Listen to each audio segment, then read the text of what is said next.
자, 오늘 우리에게 주시는 하나님의 말씀은 이 고린도후서 11장 23절에서 27절까지 말씀 우리 함께 읽도록 하겠습니다. 고린도후서 11장 23절에서 27절까지 말씀 우리 함께 읽도록 하겠습니다. 시작. 그들이 그리스도의 일꾼이냐 정신이 없는 말을 하거니와 나는 더욱 그러하도다. 내가 수고를 넘치도록 하고 옥에 갇히기도 더 많이 하고 매도 수없이 맞고 여러 번 죽을 뻔하였으니 유대인에게 40에 하나 감한 매를 5번 맞았으며 3번 태장으로 맞고 1번 돌로 맞고 3번 파손하고 일주야를 깊은 바다에서 지냈으며 여러 번 여행하면서 강의 위험과 강도의 위험과 동족의 위험과 이방인의 위험과 시내의 위험과 광야의 위험과 바다의 위험과 거짓 형제 중의 위험을 당하고 또 수고하여 애쓰고 여러 번 자지 못하고 줄이며 목마르고 여러 번 굶고 춥고 헐벗었도다. 아멘. 자, 우리 계속해서 이 성숙한 신앙이란 무엇인가에 대해서 계속해서 말씀을 통해서 고민하고 있습니다. 이 성숙한 신앙이라는 것은 사람들이 바라보는 시선으로 세상을 바라보는 것이 아니라 하나님의 시선으로 세상을 바라볼 수 있는 그런 능력과 은혜라고 하겠습니다. 그래서 지난주에도 말씀드렸듯이 하나님께서 우리에게 주시겠다고 약속하신 그런 상급이나 보상이나 축복과 같은 단어나 또 우리들에게 소망을 더해주는 승리라는 단어도 그냥 세상 사람들이 생각하는 것과 똑같은 의미로 받아들여서는 안 된다. 이 성경에서 말씀하시는 이 단어의 뜻을 다시 한번 생각하고 재조명하며 살아가는 것이 성숙된 신앙을 가진 사람들의 마음가짐이다라고 이렇게 말씀을 들었습니다. 아이들이 열심히 게임만 하는 것을 보고 잘한다 잘해 뭐 계속 게임이나 해라라고 하면 이 대부분의 우리 한국 아이들은 부모님이 화가 나셨구나라는 생각에 부모님이 계신 곳에서는 게임을 하지 않죠, 그죠? 부모님이 어디 나갔거나 몰래 게임을 할지라도 그 앞에서 다시 게임을 하지는 않습니다. 그런데 이 한국어의 의미를 잘 모르는 여기서 태어난 아이들 같은 경우에는 그래 열심히 해라, 뭐 계속 해라라고 말하면 네 감사합니다 하고 그 부모님 앞에서 계속해서 게임을 하게 되는 겁니다. 그러면 이 부모님들이 어처구니가 없게 되는 것이죠, 그죠? 이런 아이들이 철이 들어가면서 이 부모님의 이런 말의 의미를 깨닫게 되는 것처럼 우리들의 이 신앙이 성숙되어져 간다는 것은 우리들의 신앙생활 속에서 우리를 향하신 하나님의 마음을 하나하나 알아가고 또 하나님의 뜻에 맞게 우리의 삶을 고쳐 나가는 것이라고 설명할 수가 있는 거예요. 자, 그래서 오늘은 우리들의 신앙생활 속에서 또 많이 사용하는 단어 중에 하나인 능력이라는 단어에 대해서 다시 한번 또 생각해 보려고 합니다. 우리들은 보통 능력이라고 하면 대부분 파워라는 생각들을 많이 해요. 뭐 지식적인 파워를 가지고 있어야 돼. 재물의 파워가 있어야 되고 또 실질적으로 파워, 물리적인 힘이 세면 참 능력 있다라는 생각들을 하게 되고 많은 사람들의 부러움을 사게 되죠. 하지만 이것도 상대적인 것이라고 생각할 수 있어요, 그죠? 누구가 얼마만큼 누구와 비교해서 능력이 많은가가 문제가 될 수 있는 겁니다. 그러나 이 대부분의 사람들은 자기 중심적이잖아요, 그죠? 그러니까 자기보다도 더 힘이 세고 더 파워를 많이 가진 사람들에 대해서 참 능력 있는 사람이구나라는 말을 하게 되는 것이죠. 그러나 이 성경에서의 능력은 이런 의미로 쓰이지 않는다라고 말씀을 합니다. 성경이 말하는 능력은 오늘 설교의 제목처럼 목적을 이루어내는 힘이라고 여러분들에게 말씀을 드리고 싶어요. 더 자세히 말하면 하나님의 목적을 이루는 능력이라고 정의를 할 수 있습니다. 한번 따라해 볼까요? 목적을 이루어내는 힘. 목적을 이루어내는 힘이다라고 이렇게 말하는 거예요. 우리가 말하는 이 능력과는 차이가 좀 있음을 이 의미를 통해서도 우리가 알 수가 있죠, 그죠? 그래서 오늘 읽은 본문인 고린도후서 11장을 보면 바울이 자기가 복음을 전하면서 고생했던 것들에 대해서 계속해서 이게 기록을 해놓습니다. 마치 남자들이죠. 군대 이야기를 하면서 자기가 복무한 군대가 가장 빡신 군대라고 자랑하듯이 그의 아픔을 고린도후서를 읽는 사람들에게 자랑 아닌 자랑을 하고 있다는 거예요. 우리는 능력이 있다고 하면 자신을 채워주고 만족시켜주는 것이라고 생각할 텐데 바울은 오늘 본문을 통해서 다른 시선으로 한번 하나님이 주시는 능력이 무엇인가에 대해서 우리에게 설명을 해주고 주길 원하고 있다는 겁니다. 내용을 보면 그는 매를 수없이 많이 맞고 여러 번 죽을 고비를 넘겼다라고 우리에게 말을 하거든요. 유대인들에게 40에 하나를 감한 매를 5번 맞았다라고 합니다. 이 당시 유대인들에게 매를 40대 이상 때리지 말라라는 그 법이 있었다고 하는데, 왜냐하면 그 정도 맞으면 웬만한 사람들은 다 죽어버리기 때문이에요. 그런데 이런 매를 5번 맞았다고 하니까, 그죠? 얼마예요? 39 곱하기 5 하면 195대 정도 맞았다라고 합니다. 이 매라는 것이 우리가 생각하는 맴매할 때 그 매가 아닙니다. 여러분들 패션 오브 크라이스트 같은 영화를 보면 예수님 등 뒤에 막 채찍을 막 갈리잖아요. 거기 보면 막 채찍에 유리 조각 같은 게 있어갖고 채찍을 탁 당기면 막 거기에 막 살갗이 막 다 이렇게 끄집어 나오는 그런 매거든요. 그런 매를 39대씩 맞았다는 거죠. 그러니까 사람이 살아나겠습니까? 그죠? 그런데 이런 것들을 총 195대 정도를 맞았다고 하니 참 고생 아닌 고생을 많이 한 것 같습니다. 이 조선 시대에도 보면 이렇게 곤장이라는 형벌이 있었지 않습니까? 그죠? 한국에 가면 민속촌에 가니까 곤장을 이렇게 전시를 해놨어요. 크기별로 딱 정시를 해놨는데 이 배를 젓는 노와 비슷하게 생겼어요. 이 납작한 그 부분으로 엉덩이를 때리면 얼마나 찰싹찰싹 이 찰 이렇게 좋겠죠. 소리도 좋고 또 이렇게 타격감이 있겠죠, 그죠? 예, 그래서 그 조선 시대도 보면 만약 이게 곤장을 30대를 선고를 받았다고 하면 이것을 하루에 30대를 다 맞지 못한다고 합니다. 왜냐하면 몇 대 맞으면 또 기절하고 하니까 오늘 또 10대, 다음 달에 또 이렇게 암으로 갈 때쯤 되면 또 10대 이런 식으로 3번에 나누어서 분할을 해서 이렇게 때렸다고 해요. 저희 중고등학교를 다닐 때도 학교에서 처벌이 굉장히 만연했잖아요. 그죠? 선생님들이 엉덩이를 때릴 때마다 10대 때린다면 막 한 번에 때리는 분이 참 착하죠. 그죠? 고마운 분이죠. 천천히 때리는 분들을 우리가 가장 싫어하는 선생님들 중에 하나잖아요. 그죠? 아무튼 이 바울은 이런 매를 5번이나 맞았다고 하는 거예요. 또 말씀해 보니까 에베소에서 전도할 때는 태장이라 해서 곤장과 비슷한 곳이라고 할 수 있겠죠, 그죠? 이런 것들을 3대가 아니라 3번이나 맞았고 또 한 번은 돌도 맞았다라고 이렇게 되어 있습니다. 이 돌을 맞는다는 것은 이 사람을 세워놓고 주위 사람들이 동시에 돌을 던지는 겁니다. 돌 무더기가 쌓이면 그것이 그 사람의 무덤이 되는 거예요. 우리가 잘 아는 스테반 집사가 바로 이 돌에 맞아 죽는 그런 형벌을 받아서 순교를 하게 되죠. 바울도 이와 마찬가지로 돌에 맞아서 사람들이 이 사람 죽었다라고 성 밖에 내버렸는데 시체를 이제 수습하러 온 제자들이 가보니까 아주 살아있는 거예요. 그래서 그것을 탈출하게 되었다라고 성경 우리에게 말하고 있거든요. 그리고 배를 타다가 배가 침몰하여서 죽다 살아났고 또 강도도 만나고 많은 자신들의 친구나 또 친척들에게 배신을 당하여 어려운 그런 삶을 살았고 또 잠도 못 자고 배도 고팠고 목도 마르고 또 춥고 헐벗었다라고 이렇게 우리에게 말씀을 합니다. 또 우리가 읽지 않았지만 32절, 33절을 보면 이렇게 설명을 하고 있죠, 그죠? 다메섹에서 아레다 왕의 고관이 나를 잡으려고 다메섹 성을 지켰으나 나는 광주리를 타고 들창문으로 성벽을 내려가 그 손에서 벗어났도다라고 이렇게 말을 합니다. 이 다메섹 지방에서 자기를 잡으려고 사람들이 모든 곳을 다 이렇게 막고 있으니까 사람들을 피해서 어떤 면에서는 이게 창문, 그죠? 창문에 광주리를 내려서 그걸 타고 도망쳤다는 거예요. 참 어떤 면에서 바울은 정말 위대하고 또 어떤 면에서는 정말 용기 있는 사람인데 성벽을 따라서 바구니를 타고 도망갔다고 하니까 참 우리가 볼 때는 어이가 없을 그런 과정인 것 같습니다. 여러분, 이 바울의 이런 모습을 보면서 여러분 여기에 능력이 있다라고 생각하십니까? 오늘 바울의 이런 모습들이 능력이 있는 모습입니까? 능력이 있다면 돌로 맞을 때 돌을 던진 사람에게 돌이 튕겨져 나가서 도리어 돌을 던진 사람들이 맞아야 하는 거 아니겠습니까? 그죠? 또 성벽을 타고 도망가지 않고 그든가 맞짱을 뜨게 되면 바울을 잡으러 왔던 군사들이 추풍낙엽처럼 나가 떨어져야 하는 거잖아요.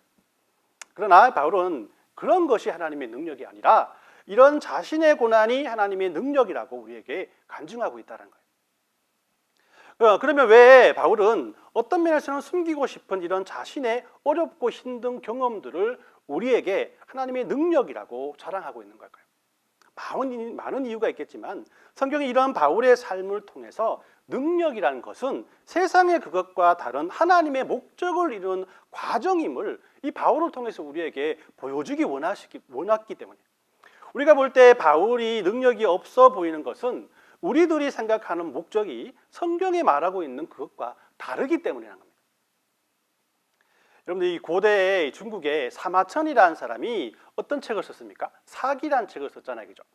그 책의 영향으로 우리나라에도 삼국사기, 삼국유사라는 그런 책들이 많이 기록되게 되었어요. 이 사마천이라는 사람이 사기를 어떻게 쓰게 되었는지에 대해서 이런 전설 아닌 전설이 내려오는데, 그는 자기 나라의 포로가 된 적군의 장군을 찬양하고 또 두둔하는 글을 쓴 적이 있다고 합니다. 아마도 그 장군이 절기가 있고 어디에나 굴하지 않는 그런 용기가 있었고 그 용기에 감명을 받았기 때문이겠죠. 그런데 이런 글을 정부나 또는 왕이 좋아하지 않겠잖아요, 그죠? 그래서 사마천은 사형을 응도받게 됩니다. 그런데 어떤 이런 범죄를 지은 자에게는 그의 죽음을 치욕스럽게 하기 위해서 거세를 당하면 사형을 면해주겠다라는 한 가지 선택권을 준다고 해요. 물론 대부분의 사람들은 죽음을 택하자고 그러죠. 남자는 자존심과 명예가 있지 어떻게 그걸 가지고 목숨을 부지하기 위해서 당시 사회에서는 매장당할 행위를 하겠는가라고 하면서 대부분의 사람들은 차라리 죽여라 라고 하는데, 사마천은 죽음 대신 거세를 선택했다는 거예요. 왜 거세를 당하고 당시 모든 사람들에게 경멸과 조롱을 받으면서 죽음을 연장하려 했을까? 그는 할 일이 있었기 때문이라고 말합니다. 우리가 겪었던 시행착오를 우리 후손들에게 남기지 말자. 후손들이 우리와 동일한 실수를 하게 내버려 두지 말자. 그들이 우리들의 전철을 밟게 하지 말자라는 이런 생각으로 사마천은 쉽게 선택할 수 없는 삶을 스스로 선택했다는 거예요. 그리고 사마천의 사기라는 아주 위대한 책을 남기게 되었다는 거죠. 사마천의 사기는 이렇게 그의 수치와 맞바꾼 역사의 시작이 되었고, 그는 이 목적을 이루기 위해서 모든 것을 인내하는 힘을 발휘하게 되었다는 겁니다.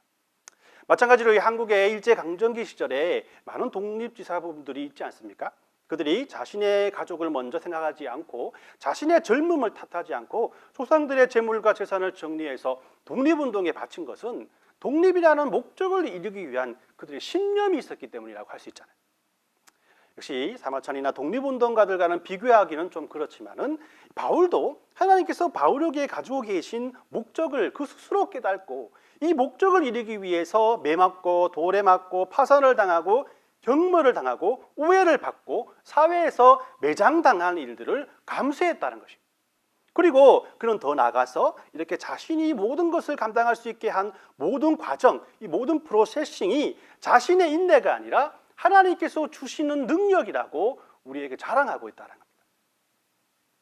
그럼 이런 심각한 의문이 들지요, 그죠? 하나님이 왜 하필 그런 방법으로 일하시는가? 우리가 잘 되어서 하나님을 증명하는 쪽이 더 좋지 않는가? 하나님께서 꼭 이렇게 하실 필요가 있는가라는 그런 질문인 거예요. 그러나 하나님께서는 그렇게 하지 않으신다라고 성경 우리에게 말씀을 합니다. 하나님께서는 우리의 이런 물음에 나는 반댈세, 그렇게 하지는 못하네라고 말씀을 한다는 겁니다.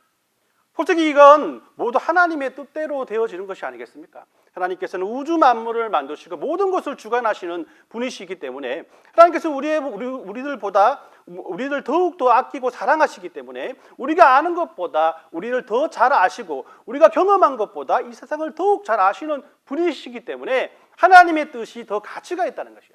그래서 우리들보다 믿음이 더욱 성숙한 바울은 이런 질문에 이렇게 대답을 하고 있습니다. 제가 고린도후서 12장 9에서 10절까지의 말씀을 여러분들에게 읽어드리겠습니다. 9절입니다. 나에게 이르기를 내 은혜가 내게 족하도다. 이는 내 능력이 약한 데서 온전하여짐이다 하신지라. 그러므로 도리어 크게 기뻐함으로 나의 여러 악한 것들에 대하여 자랑하리니 이는 그리스도의 능력이 내게 머물게 하려 함이라.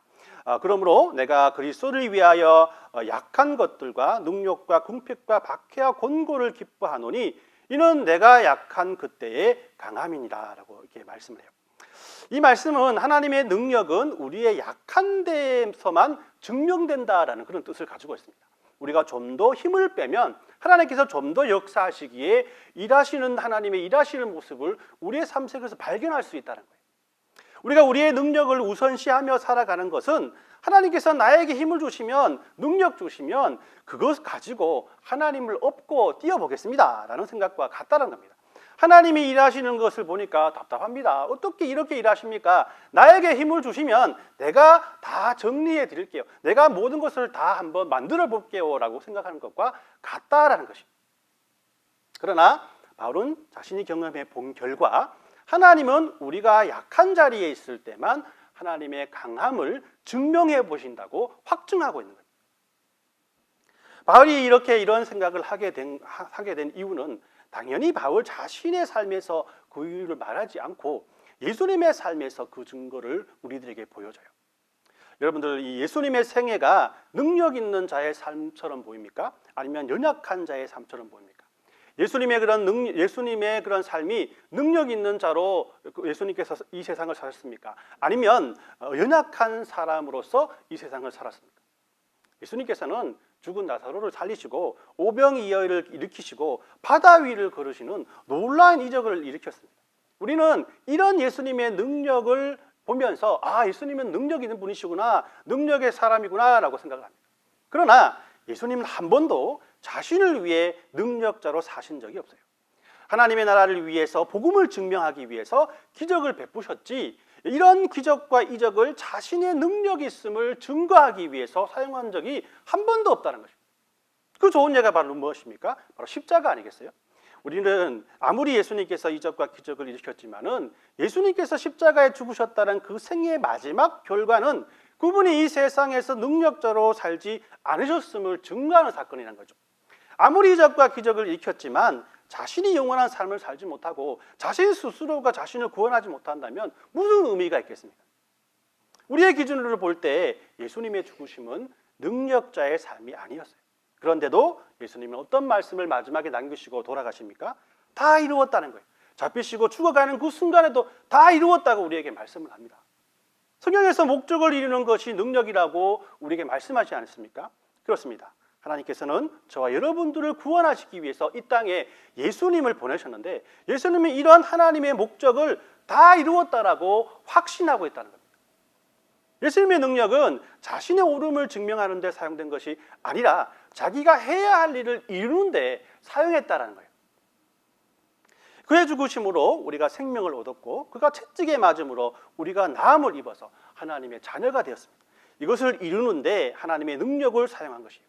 이렇게 볼 때 하나님의 목적을 이룬 면에서 예수님은 능력자이시고 하나님의 능력을 가지신 최종 승리자가 되었다라는 거예요. 우리는 이렇게 예수님의 능력을 따라 살아가도록 이 땅에 부르심을 받았습니다. 그래서 우리는 우리 자신을 위해서 우리에게 주어진 능력을 사용하며 사는 존재가 아니라는 것입니다. 우리의 삶으로 인해서, 우리의 인생으로 인해서, 우리의 존재로 인해서 이 진리가 하나님의 뜻과 목적이 이 세상에 나타나도록 우리가 살아가야 한다는 것입니다. 이런 믿음으로 하나님의 능력을 능력되게 하며 살아가려고 노력하는 사람들이 바로 성숙된 그리스도인이다라고 말할 수 있는 것입니다. 그럼 이런 능력자의 삶은 구체적으로 어떤 삶을 말하는 것일까? 제가 고린도후서 6장 8에서 10절까지 말씀을 제가 한번 읽어드리겠습니다. 8절 말씀입니다. 영광과 욕됨으로 그러했으며 악한 이름과 아름다운 이름으로 그러했느니라. 우리는 속이는 자 같으나 참되고 무명한 자 같으나 유명한 자요, 죽은 자 같으나 보라 우리가 살아있고 징계를 받은 자 같으나 죽음을 당하지 아니하고 근심한 자 같으나 항상 기뻐하고 가난한 자 같으나 많은 사람을 부요하게 하고 아무것도 없는 자 같으나 모든 것을 가진 자로라라고 이렇게 말씀을 합니다. 이 말씀은 하나님의 능력이 우리의 힘이나 재물이나 지식이나 지혜나 경험과 같은 것에서 나오는 것이 아니다라고 말씀을 하는 거예요. 하나님께서는 우리의 방식이 아니라 하나님의 방식으로 하나님의 일을 이루시는 겁니다. 하나님의 능력은 이름 없이 빛도 없이 섬기시는 사람들을 통해서 하나님의 인도하심을 생각하며 근심하는 자 같으나 기뻐하고 또 떵떵거리며 잘 사는 사람들이 아니라 비록 넉넉하지 않지만은 많은 사람들을 부욕해 하는 사람들로, 그리고 하나님의 은혜를 통해 모든 것을 가진 사람 같이 작은 것에도 서로 나누어 가지는 사람들로 인해서 이루어지고 만들어 가고 있다는 것을 우리에게 말씀하고 있다는 겁니다. 오늘 말씀을 정리합니다. 성경이 말하는 하나님의 능력은 세상에서 나오는 것이 아니라 목적을 이루어내는 힘에서 나온다라고 우리에게 말씀합니다. 자, 어떤 목적입니까? 하나님의 목적이겠죠. 우리의 목적이 아니겠죠.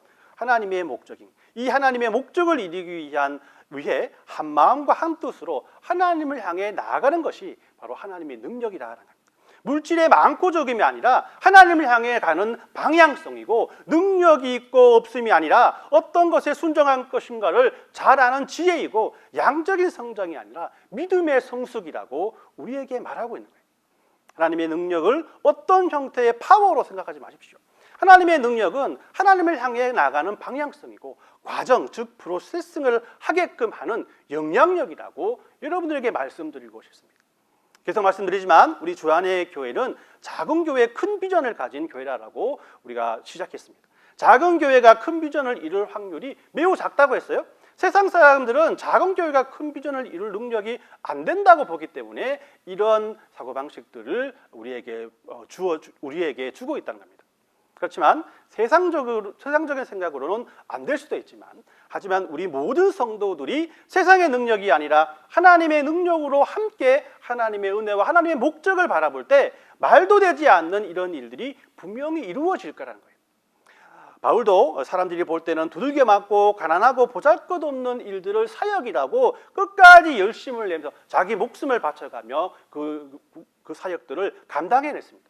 그러나 바울이 가지고 있던 하나님의 능력은 단 한 가지, 하나님의 뜻을 이루게 하는데 힘을 얻었습니다. 오직 복음을 전해야겠다는 그의 비전이 하나님의 뜻을 이루어내는 힘이 되었을 때, 그는 많은 사람들의 통해서, 많은 사역들을 통해서 하나님의 위대한 열매들을 맺게 되었다는 것이죠. 하나님께서 이렇게 온 세상을 움직여가면서 바울의 사역을 도왔고 그 사역을 완성시켰다는 것이죠. 이것을 믿는 것, 이런 하나님의 힘을 믿는 것, 이것이 바로 성경에서 말하는 능력이라는 단어의 뜻이라는 겁니다. 여러분, 그렇기 때문에 세상의 눈으로 하나님의 능력을 비교하지 마십시오. 나의 기준으로 하나님의 능력을 측정하지 마십시오. 나의 경험으로 하나님의 능력을 판단하지 마십시오. 우리는 하지 못하나 하나님께서 하심을 믿으시길 바랍니다. 이 교회뿐만 아니라 여러분들의 삶 속에서도 이런 법칙은 계속 그대로 적용될 수 있어요. 하나님에 대한 꿈을 가지고 있는 성도라면 하나님의 능력을 의지하십시오. 하나님의 능력은 내 욕심이나 내 뜻을 이루는 것이 아니라 하나님의 뜻을 이루는 능력 아니겠습니까? 믿음은 바랄 수 없는 것들을 바라는 것이고 보지 못하는 것들을 보는 것이라고 성경은 우리에게 말씀하고 있지 않습니까? 여러분들의 믿음이 성숙해져서 비록 보이지는 않지만, 비록 바랄 수는 없는 것 같이 생각되지만 그 뜻이 하나님을 향해 있다면 하나님의 능력으로 여러분들의 꿈이 이루어질 날이 분명히 올 것이라고 여러분들에게 말씀드리고 싶습니다. 그것을 향해 계속 전진해 나가십시오. 어차피 우리가 원하는 시기와 우리가 원하는 때에 하나님의 능력과 은혜를 우리는 체험할 수 없습니다. 하나님의 시와 때를 인내하며 우리가 기다릴 수밖에 없다라는 것이죠. 오늘 안 되면 내일 하면 되지 않습니까? 내일 안 되면 모레라도 하나님의 뜻을 향해서 천천히 뚜벅뚜벅 여러분들의 삶을 살아가십시오. 이렇게 하나님의 능력을 의지하면 여러분들의 꿈은 분명히 이루어져 나갈 것입니다. 이번 한 주간도 이렇게 우리 주안의 교회 모든 성도가 하나님의 뜻을 이루는 힘으로 같은 방향으로 하나님을 바라봤으면 좋겠습니다.